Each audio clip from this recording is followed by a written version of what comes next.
Hello and welcome back to another WIN-PAK tutorial. In this video, we will learn how to configure an elevator controller using a PRO3200 with a PRO32 out. First, we will go to our device map and select our PRO3200 unit. Next, right-click on it and select Configure. Go to the tab called Triggers and Procedures. In here, we can create the groups to work with the elevator.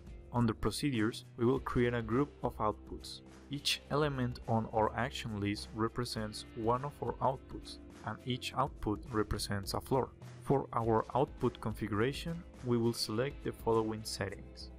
On the procedure, we need to set the name. For the action target type, we're going to select Do Output Action.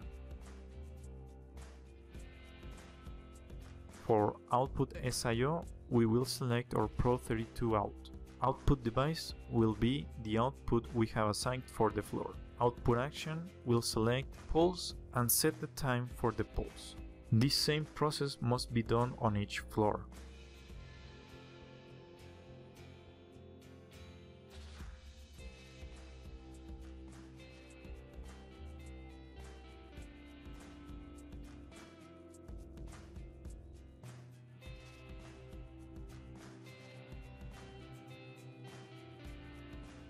Under Triggers, we will select the following settings. On the triggers, we need to set the name. Select the procedure created before. For trigger source, select Reader. For source SIO, select the PRO32R2 where the elevator is located. Transaction type, we'll select Formatted Card Number Only.